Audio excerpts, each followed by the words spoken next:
Bonjour à tous, j'espère que vous allez bien. Bienvenue pour ce nouveau numéro de l'Exode-Call, aujourd'hui numéro 131. Et pour ce numéro, je vous propose un exercice d'analyse assez intriguant qui va permettre d'établir un lien entre le comportement d'une fonction vis-à-vis de n'importe quelle progression linéaire, qui va tendre vers plus infini, et le comportement de la fonction de manière globale en plus infini. L'énoncé précis du jour. Et donc le suivant, nous avons une fonction qui va de R plus étoile vers R, qui vérifie cette propriété liée aux progressions linéaires. Donc pour n'importe quel x réel positif non nul, la limite de f de nx, quand n tend vers l'infini, va être exactement égale à 0. Et ce que je vais vous proposer, c'est d'ajouter une hypothèse sur notre fonction f et de petit à petit affaiblir cette hypothèse. La première étape, donc, ça va être d'ajouter l'hypothèse que notre fonction est uniformément continue sur R plus étoile et de démontrer alors que cela va impliquer que notre fonction va directement tendre vers 0 quand on va vers plus infini. Dans un second temps, au lieu de supposer que notre fonction est uniformément continue, on va juste demander à ce que notre fonction soit continue sur R plus étoile. Et donc, l'objectif sera de se poser la question, est-ce que l'implication ce résultat vers ce résultat est encore vraie juste avec cette hypothèse? Et puis, dans un dernier temps, je vous propose carrément de ne pas ajouter d'hypothèse sur notre fonction f, de voir est-ce que l'implication ce résultat vers ce résultat est encore vraie, sans ajouter aucune hypothèse donc sur notre fonction. Donc voilà, c'est un très joli exercice qui permet de travailler un résultat d'analyse relativement connu, qui porte en tout cas un nom, c'est ce qu'on appelle le lemme de Croft. Et donc, c'est un exercice qui m'a été proposé par l'un d'entre vous. Vous allez voir le commentaire s'afficher en bas de l'écran. Donc, merci à toi, toi qui m'as proposé cet exercice et qui te reconnaîtra. Alors, lui, il m'a énoncé l'exercice qu'il voudrait voir, juste en disant d'attaquer le lemme de Croft. Mais moi, je me suis intéressé à la déclinaison qu'on pouvait faire autour de cet exercice, et notamment des questions qu'on pouvait se poser vis-à-vis des hypothèses sur notre fonction f. Et j'ai trouvé ça assez intéressant de vous proposer cet exercice sous ce format-là, en affaiblissant petit à petit les hypothèses que nous avons sur notre fonction f. Et donc, notamment, ça me permet justement de couper cet exercice un petit peu en plusieurs morceaux avec des niveaux d'attaque de plus en plus difficiles. Et donc, ça me permet d'affirmer que cette première question peut très bien s'attaquer en première année de classe préparatoire. En effet, il faut vraiment pas grand-chose en connaissances mathématiques pour attaquer cet exercice. Il suffit de savoir ce qu'on entend par uniforme continuité de notre fonction sur un intervalle et qu'est-ce que l'on entend également par ces questions de limite, savoir les réinterpréter autrement. Si vous savez ça, eh bien c'est tout ce qu'il faut savoir faire, plus de 3 manipulations, on va dire, classiques, pour pouvoir résoudre cette première question.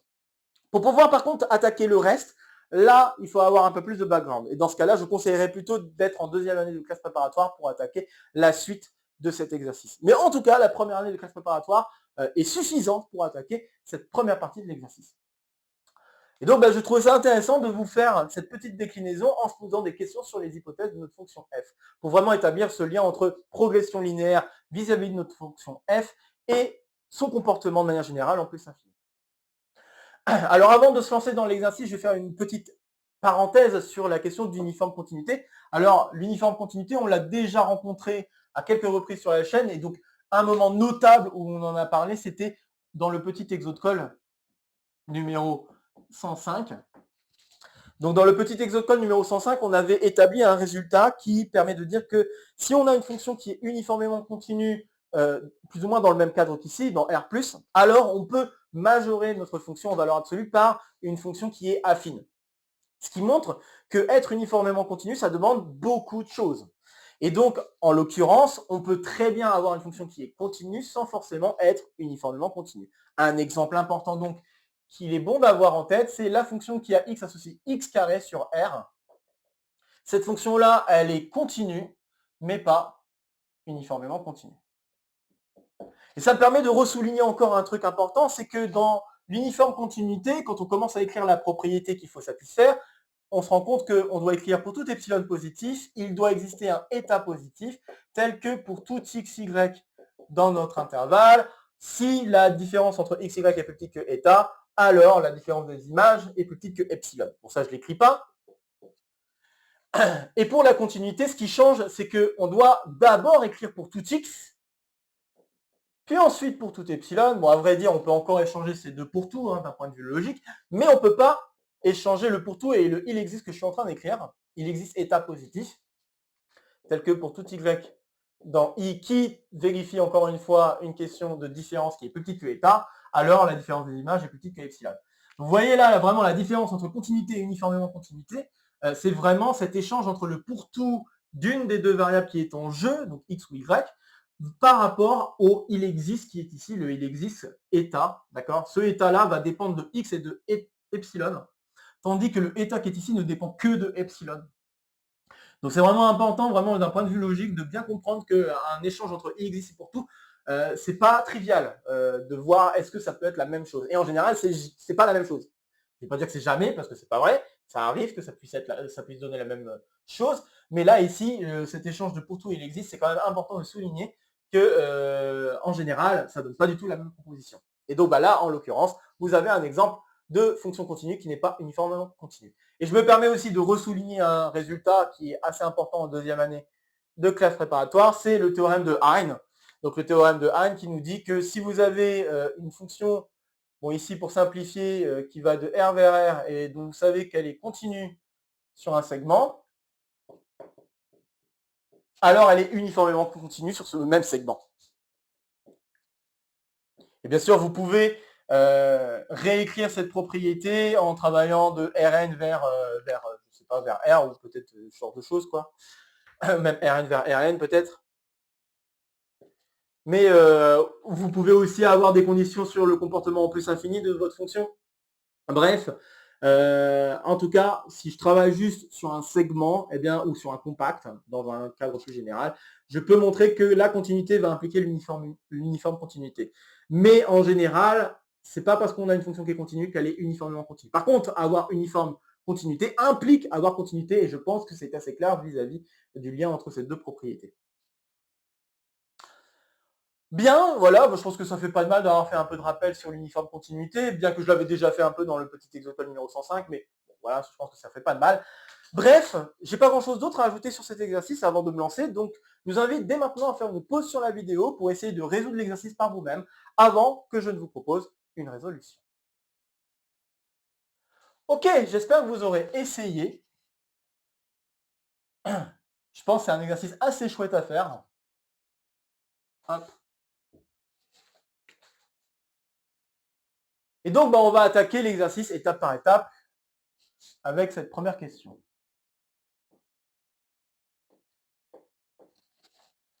Alors, dans cette première étape, encore une fois, comme on l'a dit, on a uniforme continuité et on veut démontrer la propriété vis-à-vis de la limite. Donc, si je réécris la limite telle que on puisse l'écrire sous la forme epsilonienne, si on veut démontrer que pour n'importe quel epsilon positif, il existe un A réel positif, disons, tel que pour n'importe quel Y plus grand que ce A, la valeur absolue de f de Y est plus petite que epsilon. Voilà. Donc là, je vous ai dit, grosso modo, ce que je veux obtenir à la fin. Et donc, je vais jouer avec un epsilon de départ et jouer avec l'uniforme continuité plus cette question de limite. Alors, l'uniforme continuité va me permettre de dire la chose suivante. Donc, je vais commencer d'abord par introduire mon epsilon. Et maintenant, l'uniforme continuité me permet de dire ce que j'avais commencé à écrire tout à l'heure. Donc, il existe état positif tel que pour n'importe quel x, y dans R plus étoile. Nous avons, si la différence entre x et y qui est plus petite que état, alors la différence des images est plus petite qu'epsilon. Et si vous avez jeté un coup d'œil à la petite référence que j'ai donnée, le petit exotole numéro 105, c'était pas que pour faire du rappel d'uniforme continuité, c'était aussi pour que vous puissiez voir peut-être une autre résolution en lien avec l'uniforme continuité et de voir une technique qui est plus ou moins classique quand on travaille avec l'uniforme continuité. Parce qu'en effet, quand on travaille avec ce genre de choses, on se rend compte qu'à partir du moment où on fixe un epsilon, on a un pas qui est fixé dans les réels. Et dans les réels positifs. Et ce qui est assez rigolo dans les résolutions faisant intervenir l'uniforme continuité, c'est que assez souvent, je dirais pas tout le temps, mais assez souvent, on peut chercher à faire intervenir ce pas et de dire, et de chercher à utiliser le fait que R soit archimédien. Alors qu'est-ce que ça veut dire?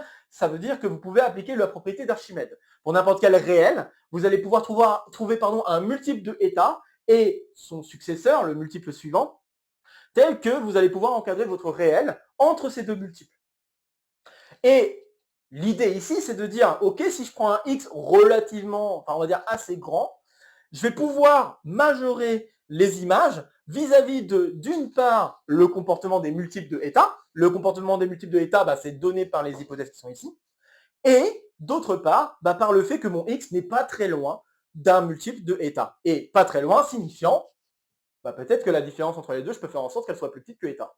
Voilà globalement l'idée de la résolution de l'exercice. Et en fait, c'est même une idée assez générale qui apparaît quand on veut utiliser l'uniforme continuité pour essayer de démontrer des résultats de limite. Alors, je vais me lancer de cette manière-là. Donc, nous savons, donc par hypothèse,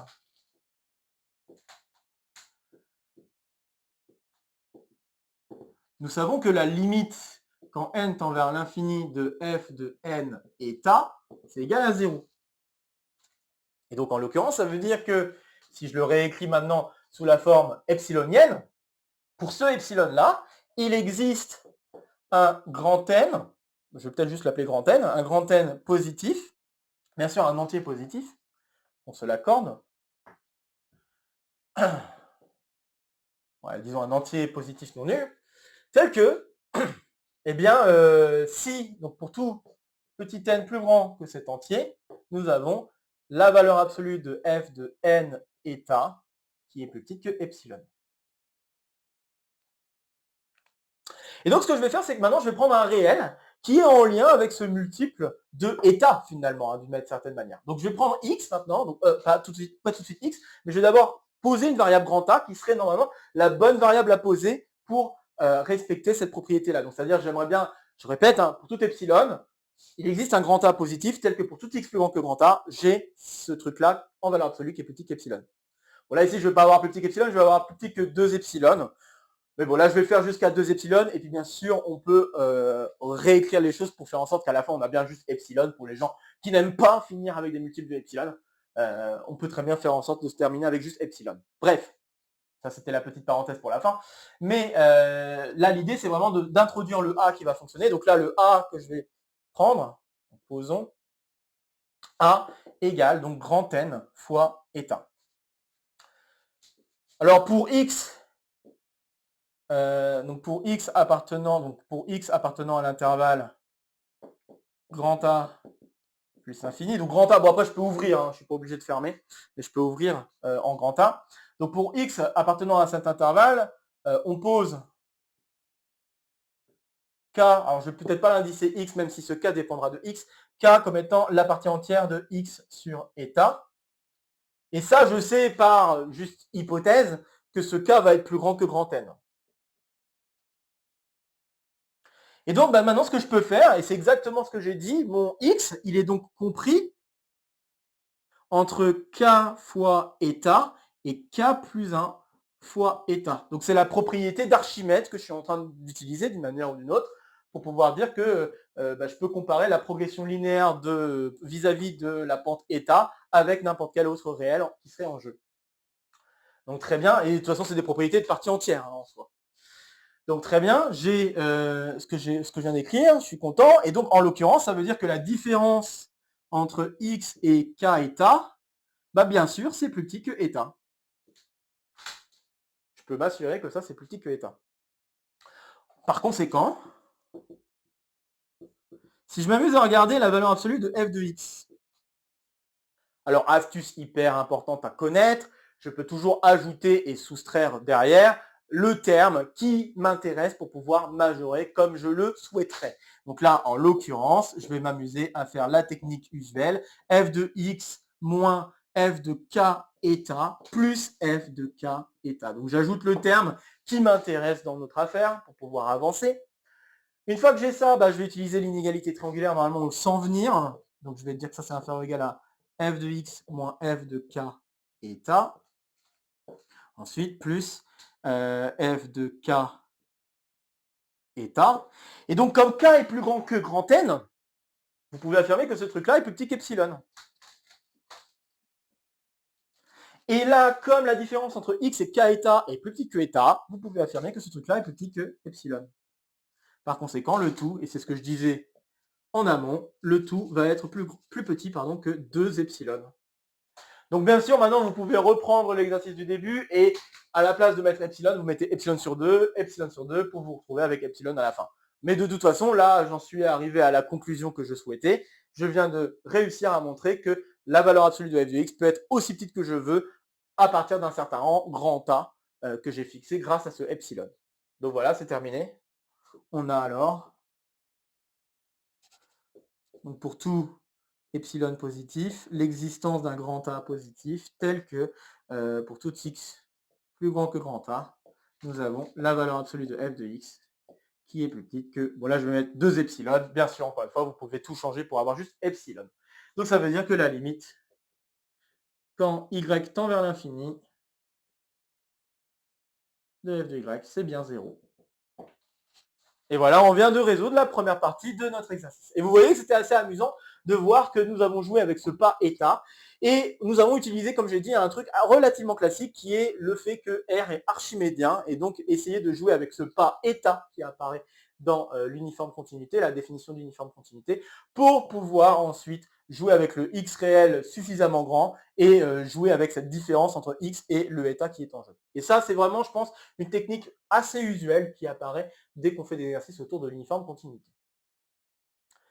Bien, n'hésitez pas à faire des pauses ou à faire demi-tour sur la vidéo. S'il y a des choses qui n'ont pas été très claires dans ce que j'ai pu dire ou écrire, n'hésitez pas non plus à mettre des questions en commentaire, s'il y a des choses que vous voulez développer davantage. Je vais maintenant attaquer la partie un peu plus difficile de deuxième année de classe préparatoire.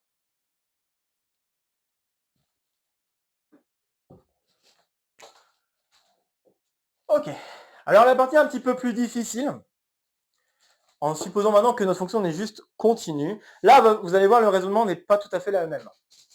Ce qu'on va faire, dans un premier temps, c'est qu'on va juste interpréter ce que cette chose signifie. Mais on va l'interpréter dans un sens ensembliste. Ensembliste, topologique. On va jouer en fait avec une plus ou moins méthode topologique, et en écrivant ce que cela va traduire, on va avoir quelque chose qui va se dessiner. On va avoir envie d'appliquer quelque chose. Quelque chose qui est borderline vis-à-vis du programme de deuxième année de classe préparatoire, mais quelque chose que nous avons déjà vu sur la chaîne et qui me semble assez important à rappeler, mine de rien, parce que c'est quand même un gros résultat que l'on étudie en deuxième année de classe préparatoire assez souvent dès qu'on fait de la topologie un peu poussée. Bref, je vais juste y aller tout doucement et je vais commencer par introduire ce epsilon positif. Et exactement, même objectif, j'aimerais bien montrer qu'il existe un grand A, tel que pour tout x plus grand que ce grand A, je vais assurer que la valeur absolue de mon f de x est plus petit que epsilon. Alors pour cela, je vais juste déjà interpréter ce que signifie cette chose. Normalement, cette chose me dit, ok, pour n'importe quel x réel positif, il existe un entier, tel que pour n'importe quel autre entier plus grand que l'entier que j'aurais fixé, je peux affirmer que ce truc-là est plus petit qu'epsilon. Pourquoi pas introduire des ensembles qui sont en lien avec cette propriété-là? Et justement, pour n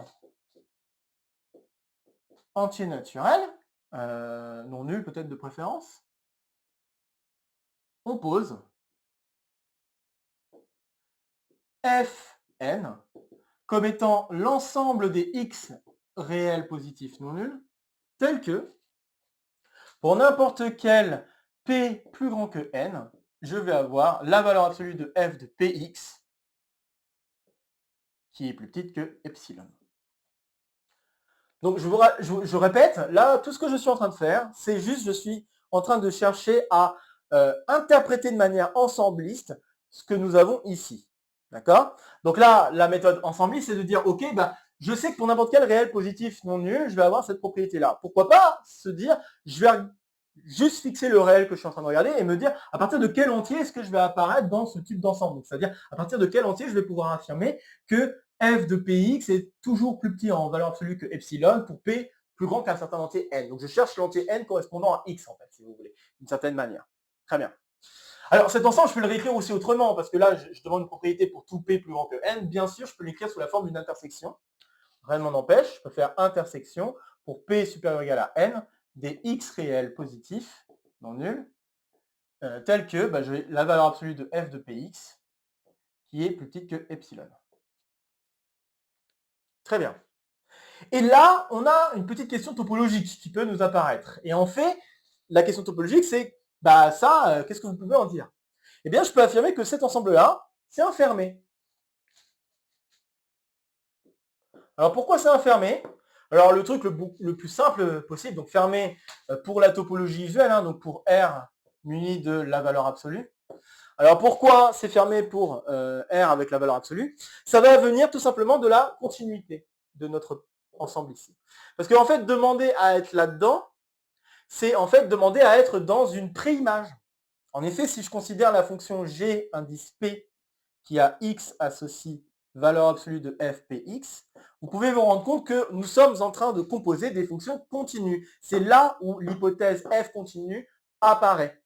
Donc vous savez que f est continu, donc ça veut dire que multiplié par px, bien sûr, c'est continu. Appliquer f, c'est continu. Appliquer une valeur absolue, la valeur absolue est une fonction continue. Par conséquent, la fonction qui est ici est continue. Et d'autre part, l'ensemble moins epsilon, epsilon est fermé. Donc ça veut dire que, puisque c'est exactement ce que nous cherchons à faire, gp-1 de l'intervalle moins epsilon, epsilon, donc l'image réciproque par une fonction continue d'un ensemble fermé est infermée.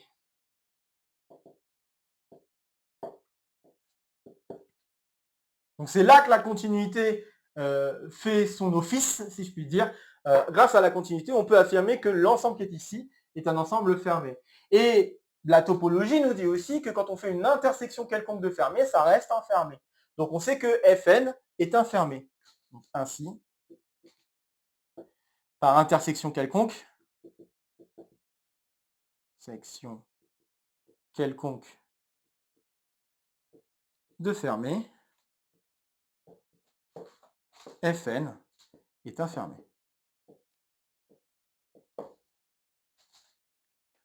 Ok. Et un autre truc donc rigolo qu'on n'a pas encore totalement dit, enfin on l'a dit mais on l'a pas encore tout à fait bien écrit, c'est que pour n'importe quel x, je peux affirmer qu'il existe un n pour lequel x est dans Fn, grâce à l'hypothèse. Donc par hypothèse, je peux écrire l'égalité ensembliste suivant. J'ai que l'union des n entiers naturels non nuls, des Fn, et bien ça, c'est exactement égal à R plus étoile. Bien sûr, il y avait une inclusion qui devait être évidente, c'est que chacun des Fn est inclus dans R plus étoile, bien évidemment, par rapport aux propriétés. Enfin, il n'y a même pas besoin d'avoir cette hypothèse, hein, c'est assez évident, puisqu'on prend que des x qui sont dans R plus étoile. Voilà. Mais l'inclusion dans l'autre sens est donnée par l'hypothèse qui est ici. Il suffit juste de réinterpréter ce que j'ai écrit là. Et c'est là que se dessine une propriété que nous avons déjà vue sur la chaîne. Et je vais donc référer à cette propriété-là en vous disant d'aller jeter un coup d'œil à l'exode-call numéro 31 et éventuellement 32 si ça vous intéresse, car dans ces exode-calls, nous avons étudié ce qu'on appelle le théorème de Baire.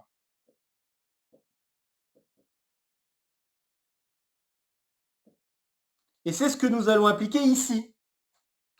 En effet, le théorème de Baire, qu'est-ce qu'il dit? Le théorème de Baire, il dit que, bon là, en travaillant dans les réels, il dit que si nous avons un ensemble d'ouverts, donc une famille d'ouverts denses, alors, si on sait que l'intersection, si on regarde l'intersection de cet ensemble, ensemble d'ouverts denses, alors nous savons que ça va être dense.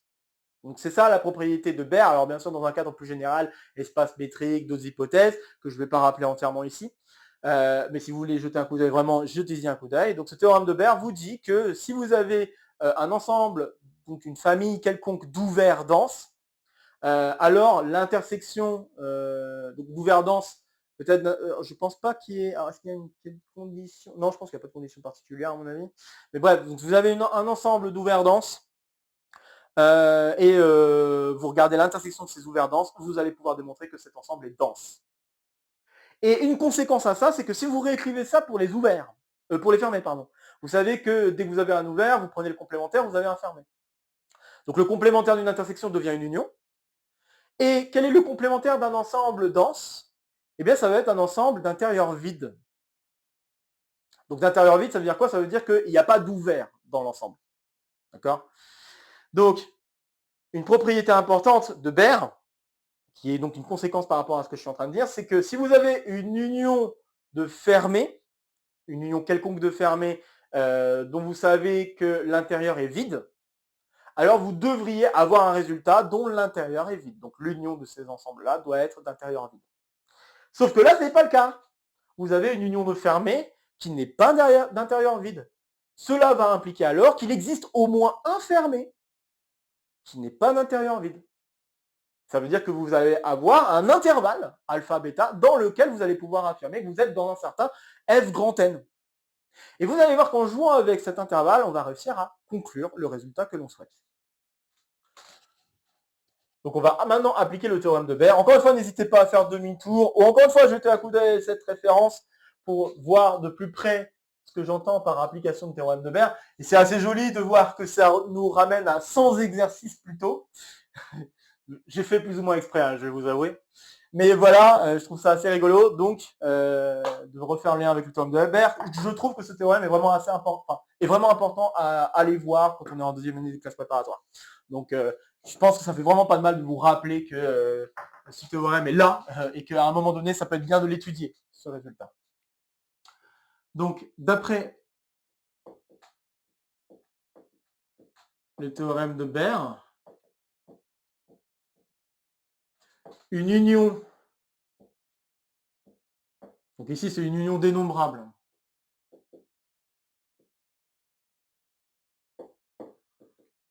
Ah oui, non, c'est des unions. Ah, j'ai dit une bêtise. C'est pas des unions quelconques ou des intersections quelconques, c'est des unions ou intersections dénombrables.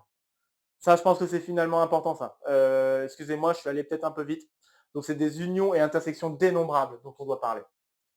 Donc, oui, non, c'est pas entre parenthèses. Enfin, je vais le laisser entre parenthèses parce que c'est important de le dire, mais c'était important dans le théorème de Baire. C'est des unions et des intersections dénombrables. Pardonnez-moi pour ce petit faux pas. Bref, donc nous avons une union dénombrable de fermés. Donc une union dénombrable de fermés d'intérieur vide. D'intérieur vide et d'intérieur vide.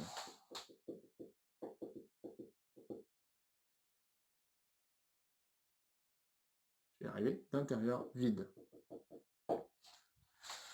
Or, bah là, vous avez cette union qui vaut ça, et ça, c'est pas d'intérieur vide. Hein. Clairement, hein, R plus étoile, c'est déjà un ouvert. D'accord, c'est un ouvert, bien sûr, non vide.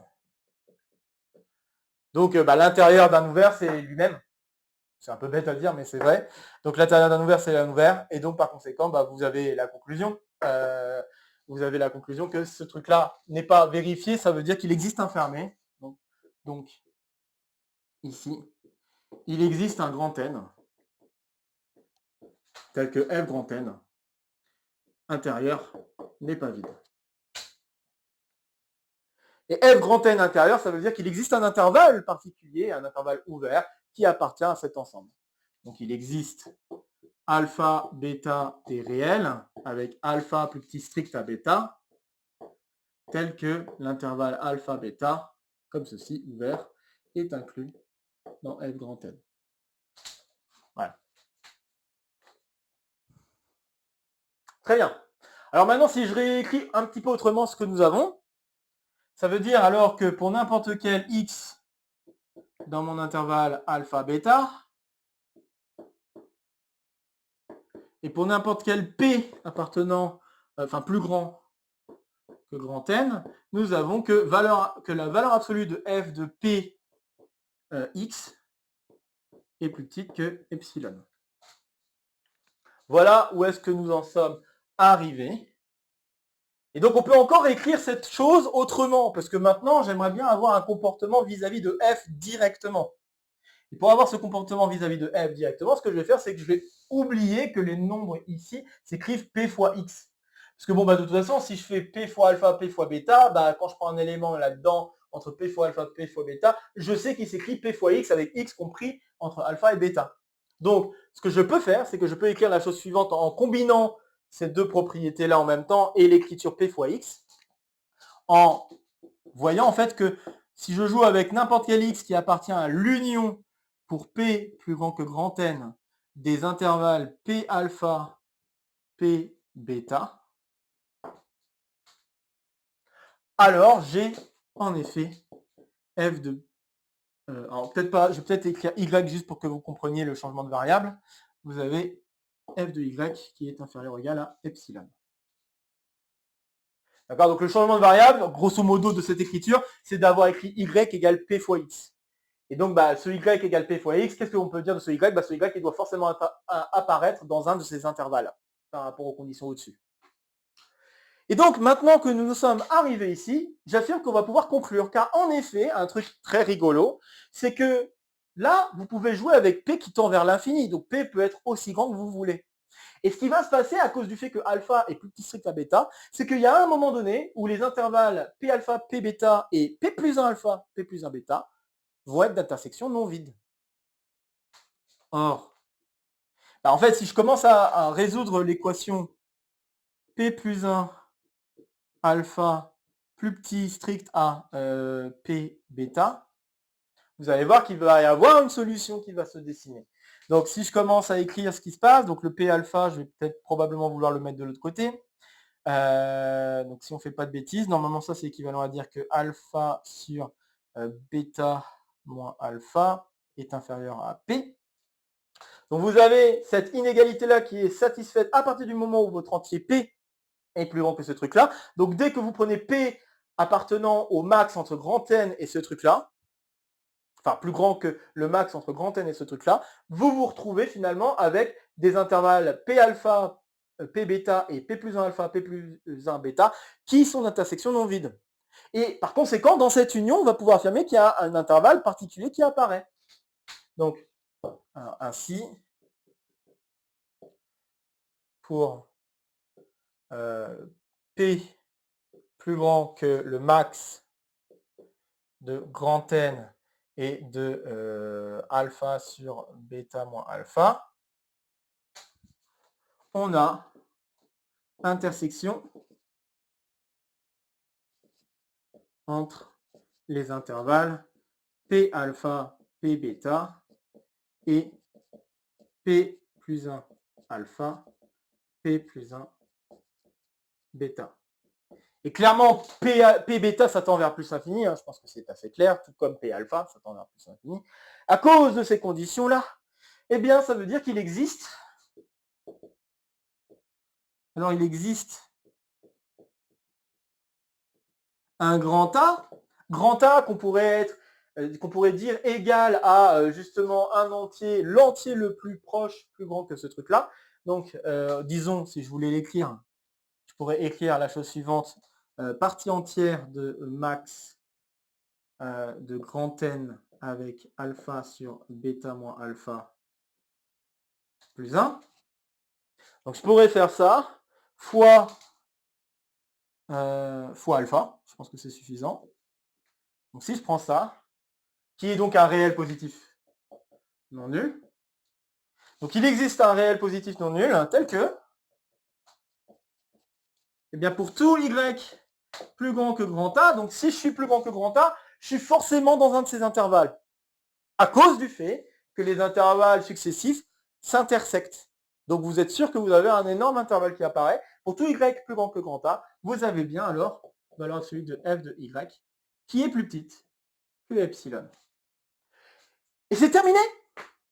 C'est terminé parce que là, vous avez réussi à démontrer que pour tout epsilon qui était au tout départ epsilon positif, hein, bien sûr, vous avez l'existence d'un grand A, tel que pour n'importe quel y plus grand que ce grand A, la valeur absolue de f de y est plus petite qu'epsilon.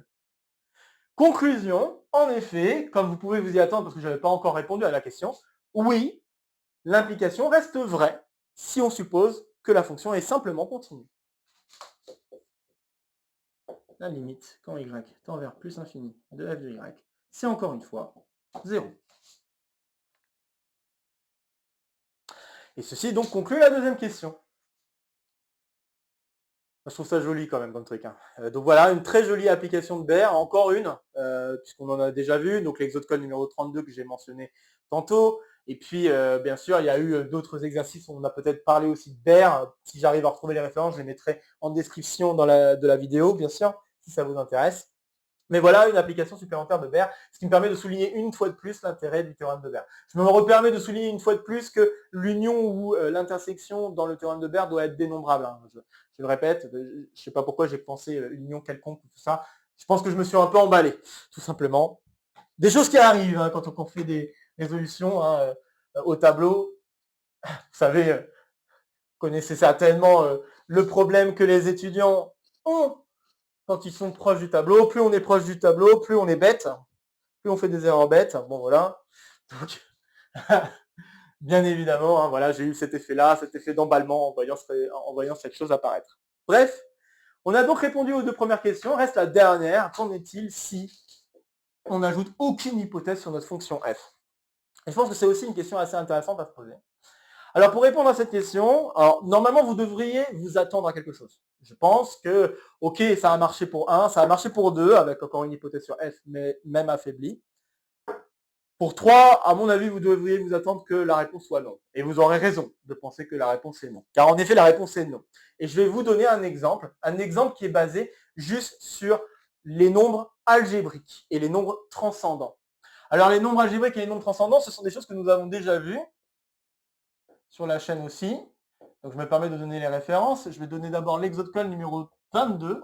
C'est un des premiers exercices où nous avons parlé des nombres algébriques sur Q. Donc, je rappelle qu'un nombre algébrique, c'est en fait un nombre alpha est dit algébrique si et seulement si il existe un polynôme à coefficient rationnel tel que ce polynôme admet alpha comme racine. Donc par exemple, les nombres complexes comme i, ou alors certains nombres réels comme racine de 2, racine cube de 3, etc. Ces nombres-là sont des nombres algébriques, bien que ce ne soient pas des rationnels. D'accord ? Et on dit qu'un nombre est transcendant s'il n'est pas algébrique. Donc alpha est transcendant si seulement si alpha non algébrique. Sur Q, bien sûr, ici, on est sur les rationnels. Et donc, il y a des exemples de nombres transcendants. Ça, on en a vu aussi. C'était l'exode-call numéro 36, avec le lemme de Liouville et les nombres de Liouville. Donc, on peut en construire des nombres transcendants. Mais là, je pourrais prendre n'importe quel nombre transcendant, ça pourra fonctionner. Vous allez voir. Je pourrais prendre pi, par exemple, qui est un nombre connu pour être aussi transcendant. Le fait qu'on ait un nombre transcendant, ça a de l'importance parce que du coup, ça veut dire que n'importe quelle puissance de ce nombre n'est pas rationnelle. Bien sûr, ça ne suffit pas forcément pour être transcendant, mais c'est quand même un point important à mentionner. Donc, quand on a un nombre transcendant, n'importe quelle puissance n'est pas rationnelle. Ça, c'est quand même un point important. Et c'est ce point-là que nous allons regarder pour pouvoir construire la fonction qui va contredire à l'implication que l'on souhaiterait établir. Donc, voilà. Alors, maintenant que j'ai dit ça, on va prendre alpha un réel positif non nul transcendant. Donc, vous pouvez penser à prendre pi si vous voulez. Donc, par exemple. Et je vais considérer la fonction, donc soit f, la fonction qui a x associe. Ça va être égal à 1 si x est une puissance de alpha. Donc si x appartient à alpha puissance k avec k entier naturel non nul. Et c'est égal à 0 sinon. Et bien moi j'affirme que la fonction f, elle vérifie cette condition-là sans vérifier cette condition-là. Alors je pense qu'il est assez clair à cause de la définition que je viens de donner que la limite, alors oui, faudrait que je précise, alpha plus grand que 1 quand même. Je pense que c'est assez important par contre. Donc alpha, oui, alpha plus grand que 1, c'est important. Donc il faut que je prenne alpha plus grand que 1, bien sûr. Donc si je prends un nombre transcendant plus grand que 1, donc là j'ai dit pi par exemple, là je suis assuré que l'ensemble des puissances de alpha va tendre vers plus infini. Donc ça me permet d'affirmer que la limite quand y tend vers plus infini de f de y, ça n'est pas 0. Ça n'est clairement pas 0.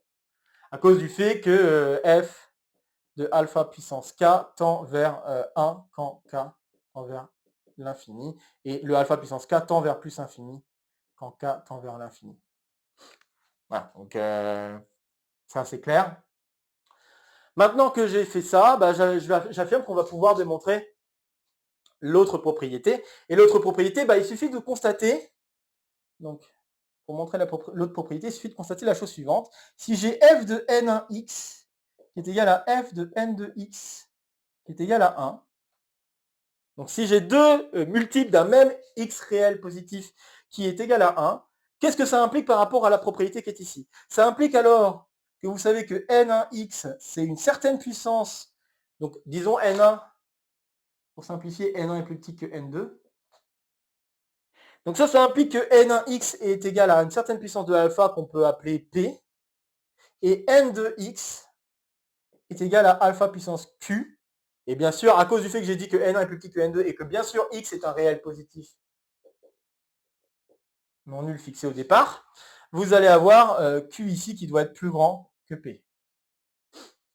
Et donc ce que vous pouvez vous amuser à faire, c'est faire la division entre les deux et voir que N2 sur N1, ça doit nécessairement être une puissance positive de alpha, positive stricte de alpha, sauf que comme je l'ai dit tantôt, à cause du fait que alpha est transcendant, ça implique que pour tout cas, naturel non nul, alpha puissance k n'est pas rationnel.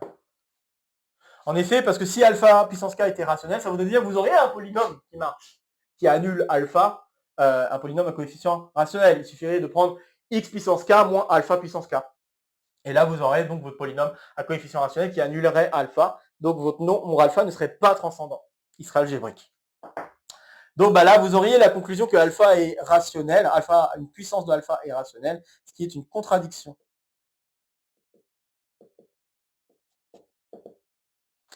Et donc, ça veut dire que si on a un nx, donc, on va dire que parmi tous les n fois x que je vais avoir à calculer, il y a au plus un seul n fois x qui peut valoir 1. C'est ça que ça veut dire. Donc, à cause de cette condition-là, il y a au plus un seul n antinaturel non nul, tel que nx appartient à l'ensemble alpha puissance k, k entier naturel non nul. Si on a au plus 1, ça veut dire que tous les autres valent 0. Et donc, si tous les autres vaut 0, ça veut dire alors que f de nx tend bien vers 0, puisque f de nx vaut 0 à partir d'un certain rang. Donc, tout cela implique, je vais écrire, d'où la limite quand n tend vers l'infini de f de nx, c'est bien égal à 0. Comme je l'ai dit, si ça doit arriver une fois, vous allez prendre le n pour lequel ça va arriver, et vous prenez donc tous les entiers qui sont plus grands stricts à ce n, et par conséquent, vous savez que l'image de ces f de px pour p plus grand que ce n, ça va forcément valoir 0, puisque vous avez déjà passé la valeur où vous pourriez être là-dedans. S'il n'y avait pas de valeur, dans ce cas-là, n'importe quel entier fonctionnerait, dans ce cas-là, n'importe quel f n de x vaut 0. Et voilà, ceci donc conclut la résolution de l'exercice en entier. Donc voilà, je trouve que c'est un très joli exercice. Comme vous avez pu le voir, nous avons appliqué plusieurs choses très intéressantes. Donc des choses en lien là, notamment pour cette question 3, avec des nombres algébriques et des nombres transcendants. Donc un peu plus d'algèbre finalement que cela aurait pu présager vis-à-vis de l'énoncé quand même. Et puis des trucs d'analyse assez poussés. Donc la question d'uniforme continuité en utilisant quelque chose d'assez classique en première année de classe préparatoire dès qu'on veut utiliser l'uniforme continuité dans un exercice. Cette question de jouer avec le pas qui intervient dans la propriété d'uniforme continuité et de jouer avec le fait que R est archimédien. Et puis cette deuxième partie de l'exercice où nous avons utilisé le théorème de Baire, qui je pense est un résultat assez important à aller voir en deuxième année de classe préparatoire, à avoir au moins étudié. Donc ça me permet de faire un rappel sur cet exercice que nous avons attaqué il y a longtemps. Et je pense que ça ne fera pas de mal non plus si ça vous intéresse de d'essayer de le manipuler, de manipuler la topologie. Vraiment, ça c'est un point hyper important de deuxième année de classe préparatoire, la topologie. Donc ça remet juste un coup de marteau sur le clou de la topologie. Et je pense que c'est un joli résultat à connaître et à avoir déjà vu. Avant que je commence à me répéter, je vais peut-être m'arrêter ici. Donc comme d'habitude, n'hésitez pas à laisser en commentaire vos questions, vos remarques, vos retours concernant cet exercice. Ça fait toujours plaisir de parler maths avec vous. N'hésitez pas à partager la vidéo si vous connaissez des camarades qui pourraient être intéressés par cette vidéo ou par le contenu de la chaîne de manière plus générale. Ici, ça sera pour me soutenir. Ici, ça sera pour vous abonner. N'oubliez pas d'activer la clochette. De nouvelles vidéos vont se proposer à vous pour continuer à faire le tour de la chaîne. Et sur ce, je vous retrouve très vite pour de prochaines aventures mathématiques. Portez-vous bien et à très bientôt. Salut à tous!